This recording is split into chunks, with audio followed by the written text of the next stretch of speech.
नहमदुहु व नुसल्ली व नुसल्लिमु अला रसूलिल करीम अम्मा बाद फ़अऊज़ु बिल्लाहि मिनश शैतानिर रजीम बिस्मिल्लाहिर रहमानिर रहीम। मोहतरम असातिज़ा किराम, प्यारे स्टूडेंट्स और दीगर साथियों, अस्सलामु अलैकुम। साथियों, आज जिस टॉपिक पे मुझे लफ्ज़ शायरी का मौका मिला है वो है करियर काउंसलिंग।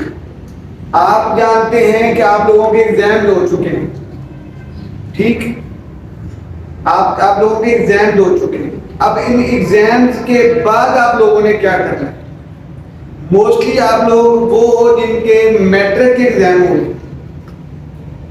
और मैट्रिक एक ऐसा फेज होता है जिसके बाद आदमी ने अपनी फर्स्ट फ्लाइट लेना होती है, अपने करियर को चूज करना होता है। जब आप अपने करियर को चूज करते हो तो ये मरहला इतना संजीदा होता है, इतना अहम होता है, इतना जरूरी होता है कि हम आपको बता नहीं सकते। तो सबसे जरूरी चीज होती है करियर काउंसलिंग में कि आपका एप्टीट्यूड क्या है। स्टूडेंट्स, आपको ये पता होना चाहिए कि आपका एप्टीट्यूड क्या है, आपका रुझान क्या है। जब तक आपको अपने रुझान का नहीं पता होगा तब तक आप अपने करियर की डायरेक्शन नहीं सेट कर सकते, ठीक? तो सबसे पहले आप देखिए कि अगर आप लोगों ने अपने करियर का डिसीजन लेना है तो आप ये देखें कि आपकी लाइक्स और डिसलाइक्स क्या है, लाइकिंग और डिसलाइकिंग क्या है, क्या चीज आप पसंद करते हो और क्या चीज आप नापसंद करते हो। सपोज अगर कोई काम आप करते हुए थकते नहीं हो, आसान सा तरीका आपको बता रहा हूं, ये तो आपको तकरीबन हर मोटिवेशनल जो स्पीकर है वो आपको बताता है, ठीक है?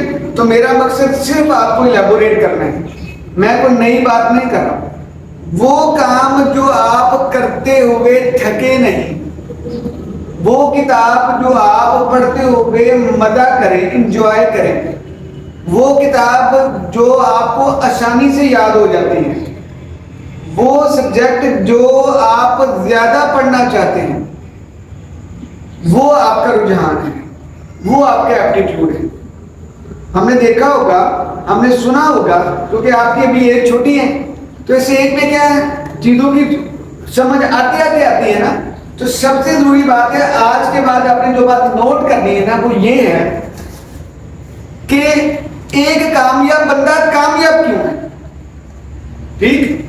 देखिए, कामयाब बंदा कामयाब इसलिए है कि वो जो काम कर रहा है वो 6 घंटे, 8 घंटे, 10 घंटे, 12 घंटे, 14 घंटे, अगर उसको ये काम अपना काम 16 से 18 घंटे भी करना पड़ जाए, 20 घंटे भी करना पड़ जाए, तो वो हैप्पीली करे, ठीक? तो समझ आता है कि वो उसका जो प्रोफेशन है उसके पैशन वाला है, यानी वो थकता नहीं है अपने काम। पहली बात समझ आ गई स्टूडेंट्स? अगर आपने अपने करियर को चूज करना है कि आपने एफएससी करनी है, आपने आईसीएस करना है, आपने सिंपल एफए करना है, आपने एफएआईटी वगैरह में जाना है, आपने किसी भी फील्ड में जाना है, तो पहला स्टेप है आपका रुझान। आप कितनी देर किसी भी सब्जेक्ट को मजे से पढ़ सकते हो, ठीक? समझ आई ना? दूसरा स्टेप क्या है? दूसरा स्टेप ये है कि आप जो काम करना चाह रहे हो या जिस फील्ड में जाना चाह रहे हो वो क्यों जाना चाह रहे हो। अगर स्टूडेंट से पूछा जाए ना कि भाई आप इस फील्ड में क्यों जाना चाह रहे हैं, तो वो क्या करते हैं कि इस फील्ड में पैसा बहुत है ना। तो ये एक बात बड़ी ही तकलीफ दे रियलिटी है। मुझे याद है जब मैंने अपना एमए इंग्लिश किया, ठीक? तो अभी एमए इंग्लिश हमने अभी किया ही था, तो उन्होंने सीए की ना नई सीए की बड़ी एक शोर शराबा होना शुरू हो गया, एक फैशन हो गया। तो हमारे दोस्त ने कहा कि यार ना साहब, आप माशाल्लाह आपने एमए कर लिया है, तो मेरा तो मशवरा है कि आप सीए कर लें, अंग्रेजी आपकी बहुत अच्छी है यार, बड़ा पैसा उसमें होता है, ठीक है? मैंने कहा हो ये क्या बात हुई, मैं तो किसी तौर पे भी सीए वाले मामला में फिट ही नहीं होता, ठीक है, यही बात है कि आपको अपना एटीट्यूड बना होना चाहिए। उन्होंने कहा नहीं नहीं, इसमें पैसा बड़ा है। तो बच्चों, ये मैं अपने एक्सपीरियंस से बात करता हूँ, मैं अपने तजुर्बे की बेस पे ये बात कर रहा हूँ कि पैसा भी उस फील्ड में है जिस फील्ड में आपका शौक है। अगर आपका शौक नहीं है ना, तो वहां पे पैसा होगा तो आपके लिए नहीं होगा। अगर आपका शौक होगा और उस फील्ड में पैसा बाजार कम होगा, तो आप उसको पैसे को खोद खोद के निकाल लोगे। आप उसमें अपना माइंड यूज करोगे, आप उसके मुख्तलिफ एंगल से काम कर सकोगे, मुख्तलिफ पर्सपेक्टिव पे काम कर सकोगे।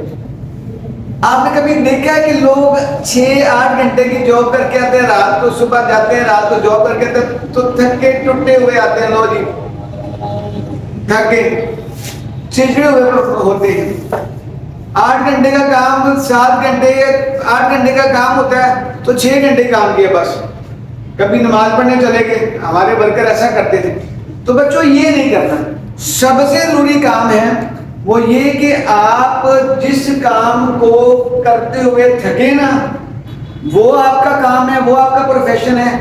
और जिस काम को करते करते आपको मजा आए, आप इंजॉय करें। पैसा बाद का बात है, पैसा बाद वाली बात है। दो बातें हो गई, ठीक। अगर आप अपने लेवल पे इन्हीं दो बातों को नोट कर लो ना, इन्हीं दो बातों पे अगर अमल कर लो, तो आपको पता चल जाएगा कि आप एफएससी वाले स्टूडेंट्स हो। एफएससी में आप प्री इंजीनियरिंग में जाओगे या मेडिकल में जाओगे, ठीक है ना। आपको पता चल जाएगा कि आपको बायो बड़ी अच्छी लगती है, बायो में बड़े होके हो या मैथ्स में बड़े होके हो, ठीक। तो भाई, इसके लिए आपको उस पर काम करना पड़ता है, इस पर सोचना पड़ता है, गौर करना पड़ता है।